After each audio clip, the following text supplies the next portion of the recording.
But the thing I want you to take away from this video is this is a pivot point, the mapping. And I'd love for you to put yourself, are you down here at 1? Where would you place yourself on an average day? So for example, if you're down here at define and label, you probably just need to get into some mapping right now. Maybe you kind of have that dialed in for yourself. Now you're ready to like learn this skill on how would I help other people determine their misfit type and what they need to be doing in their lives. Hey, it's Mark Witt for Personality Hacker. If you're watching this video, I'm going to make a couple assumptions. Number one, you're interested in personality types or you wouldn't be watching this. Number two, you're possibly interested in doing something with Personality Hacker, probably one of our flagship programs like our Personality Life Path or our Profiler training, or maybe another course like Dynamics, or even our Self-Regulation Mastery, something like this. I want to go through in this video, it doesn't be long, I want to go through the 9 stages or levels of personality type and personality type engagement, and where we all come into this process and where you are on the map of your journey. It's really important when we're starting a new discipline, a new skill, to know, where am I starting from? What is the pathway? What's the framework that I'm beginning from? And I thought that'd be really interesting for us to go over that right now and help diagnose where you are in the journey map that I'm about ready to outline here on the whiteboard. So I'm going to use this whiteboard, quick and dirty way to demonstrate this. Here's the deal. You're going to resonate with this. Everybody starts off in personality when you're a kid, or you're even a young adult, or maybe some people still even as older adults. They start off with this idea of stereotypes. We always do work in the beginning part of our profiler training around stereotypes, because we all have stereotypes about other people. We base this on really, really stupid things. Race, gender, the country somebody came from, their career choice, right? We've got all these stereotypes that we project onto people based on what we think these things mean, the kind of car they drive. We're doing this all the time. And it's a terrible way to sort people and understand them, because it leads to judgment, right? Now, judgment isn't totally bad. You can understand why stereotypes evolved or why they're important. Is we need a way to judge and determine if somebody's a valuable person in our life, if they're a trustworthy person. Like, we need ways to understand other people. But this is just a really dumb way of doing it. Now, I'm assuming also that you're past this point. You're actually going to be working at higher levels. But this is where people start out. And so the people in your life, maybe the people that you want to help by taking one of our courses, are still stuck here at this level, stereotypes. They've got like bad ways of sorting everyone, and it's just not a great way to do it. But most people are beyond the stereotypic level. Most people are in the definition level, at least, minimum, they're in the definition level. So I'm going to say define. And when I say define, what I mean is define the very basic dichotomous nature of things. So at the very, very basic of this, it's defining like type A versus type B personalities, right? We know what those are. Those small definitions, I should say. We know kind of the idea of that. Introvert versus extrovert. So it's very dichotomous. It's this or that, right? We're defining a lot, and this is very conversation-based. It could be about discussion, conversation, but this is a good starting place. Like, children are able to define, oh, dad's more of an extrovert, mom's more of an introvert. Even kids can get this, but it's a very definitional, low level, this versus this, usually dichotomous. The next level up is we begin to label. We begin to label. This is where we can notice differences in the 4-letter code. So I'll just say 4 letters, right? We're actually getting a more sophisticated level. It's not introvert or extrovert, it's ENFP or ISFJ. It's like a full label of something that means something. Like ENFP as a label means something. It's important to know. It means extrovert, intuitive, feeler, perceiver, right? And those labels all have definitions and meanings that they're built off of. So these 3 kind of places here where people start: stereotypes, definition, and label. But there's a breakthrough moment when we move from this. This is all I would say this is all dialogue. I hope I could spell everything correctly. Dialogue, talk. There's a lot of theory can live in here, right? Definitions, obviously, et cetera, et cetera. This can be kind of this area. It can be useful. It's where everybody starts off. We read books and we understand more about ourselves and each other through these frameworks, right? But now we have this breakthrough moment. We enter into another phase, another 3 parts. And I'd like you to see maybe you're in one of these next 3 parts I'm going to start talking about. The next thing we can do is start to sort the labels we come up with. And usually this is sorting, which is it's categorization, right? It's categories. Let's put cat to designate categories. And this is, oh, I have the label ENFP. You have the label ENTP. That means we're grouped or categorized as intuitives, or we're grouped as extroverts, or we both share, and you can even dip into maybe some of the cognitive functions, we both share the cognitive process of extroverted intuition or exploration. Aha! We're starting to sort people and group them and categorize different types, and we're starting to understand the groupings there. The next thing, and this is, I would say, the biggest leap here of all of them, this is the biggest change. Weirdly enough, the shift into this is good, it's sophisticated, but this is the most sophisticated, in my opinion, in the entire scale, and it's right in the dead center, right? It's kind of the pivot, not the cornerstone, what's that called? The keystone. It's the keystone of the entire framework. And that would be mapping cognition.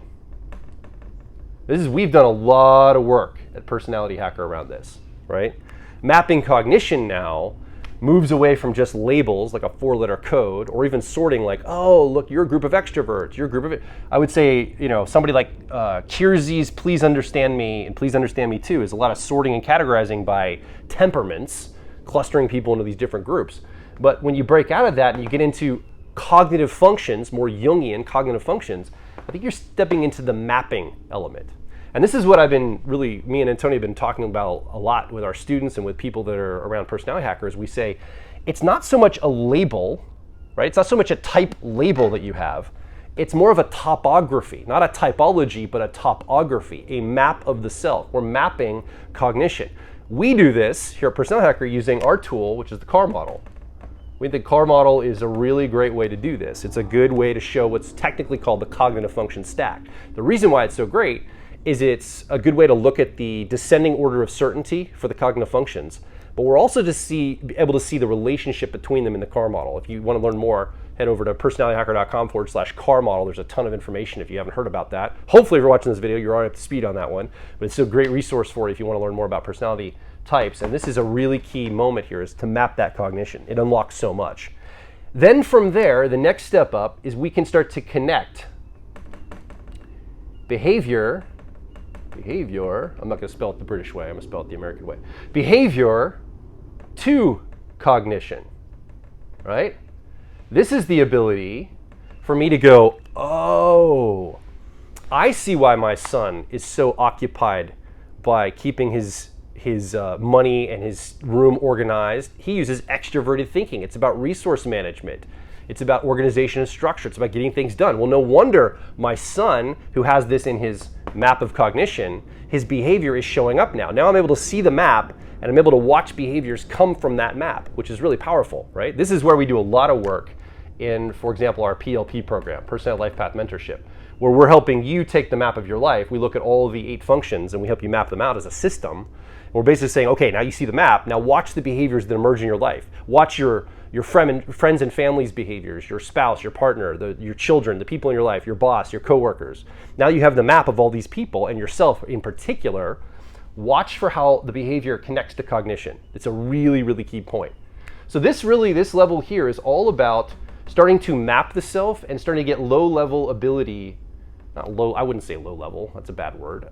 Initial ability, let's say that. Initial ability to start connecting behavior and mapping where that behavior is coming from in relation to the cognitive map we've made. And again, I think the CAR model is a great cognitive map for this. There's other maps too with other personality systems. Like I think probably Enneagram even follows a very similar process, other type systems. But when we break away from here, now here we're kind of in the dialogue, the talking, the theory element. Right? We're kind of in that. I think up here we're starting to dip more into diagnostics. Diagnostics. We're able to start seeing what's actually going on. We're not just talking about it in a theoretical or label way. We're starting to map it to cognition, connecting behavior. We're starting to diagnose and see what's going on. The next level, because we're starting that, is diagnostic. Right? This is where we can actually sit down with somebody, and this is what we teach in our profiler training. I'll put PT here.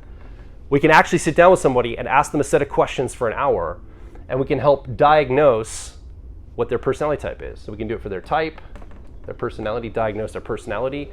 But we can also now start dip into the preliminary elements of coaching. We can diagnose based on, we know how to map. We've gotten way past labels and definitions. We're up into mapping and connecting behavior from the map to the cognition. So we're way up here already.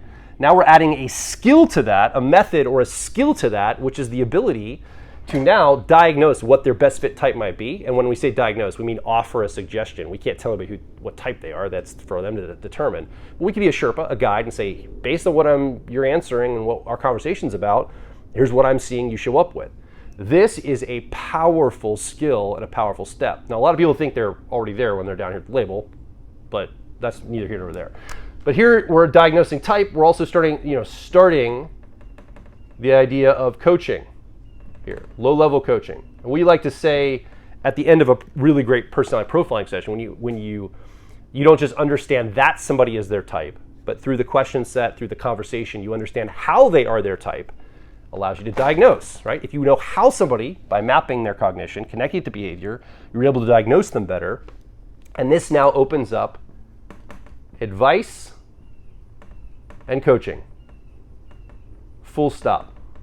Right? And this is the stuff we teach in our personality coaching program, personality dynamics. Obviously, myself and Antonia and our team does coaching and facilitation through type. But it's up here after you've learned how to map, connect, diagnose, then you have the ability to give advice, give coaching, help somebody understand their type dynamics.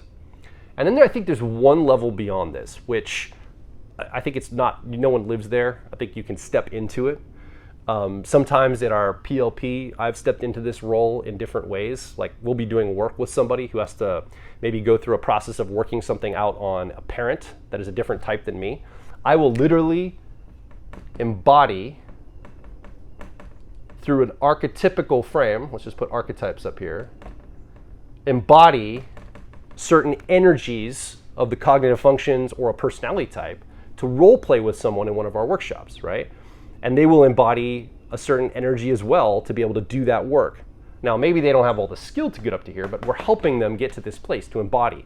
And often they have to go through a lot of effort to get there because they have to understand, a map of the self. They have to kind of understand what's going on. They have to buy into the frame, the coaching frame, but there is this embodiment that's available to us. But I think it's available to us in our daily life. I think that the goal of all of this is not to be really smart at cocktail parties, if anybody even goes to those anymore. I think they're still a thing. But not just to be smart at a party or impress your friends or family with how smart we are in our labels and definitions, although that can be fun to be the expert on something. It's not even the ability to map or to connect behavior to cognition, although that's really important. Even the diagnostics and advice and the coaching, that's still about my ego and what I'm giving to other people potentially. It's this idea of being able to embody my cognition archetypically. And the way there is to understand the self in such a profound way by mapping myself that I'm able to do this. So I think this is where we're headed, is up to embodiment. This is where people are, I think that's what you really want. I think most people, when they're arguing about definitions, what they really are begging for, their soul is begging for, their psyche is begging for, they're pleading and begging for the universe to allow them to embody something that's more than what they have now. I think that's really what all of us are often looking for. Now, some of us are using it for tools and coaching or advice, or we just want to get better at diagnostics or just get better at the map itself. But the thing I want you to take away from this video is this is a pivot point, the mapping. And I'd love for you to put yourself, are you down here at 1, 2, 3, 4, 5, 6, 7, 8, or 9? Where would you place yourself on an average day? Like, I'm not on an average day embodying this at the level that I wish I was. I wish I was a little bit more able to flow with all of my cognitive functions and all of the energy more than I am now. But that's what I'm working on. I'd love to be able to embody this all the time. It takes a lot of work, takes a lot of energy, takes a lot of attunement. But I would say I'm probably hovering around, 7 and 8 on an average given day. I've done a lot of work over the last 15 years, since 2010, on going through all these different levels and working on mapping all this. And I would say I'm up here in giving advice and coaching. Now, I use it in a leadership frame for the company a lot. And Tony's doing it more in a client base, but I think we're both probably right about there. That's where I place myself. So where would you place yourself on this scale?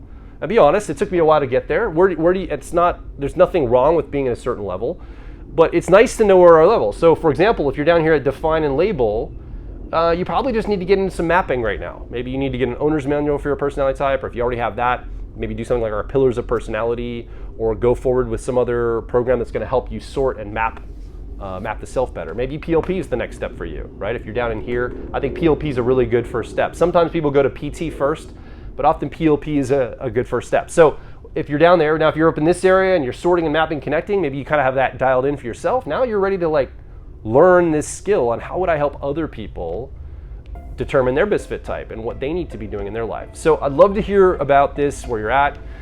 Let me know in the comments or the email that's associated with this video. Love to hear where you believe that your current level is. And I'd love to hear some feedback on this. This is a quick and dirty diagnostic I came up with that seems to resonate with the people I share it with. But I'd love any feedback that you have and some thoughts as well. All right, Joel Mark Witt, personality hacker. Talk soon.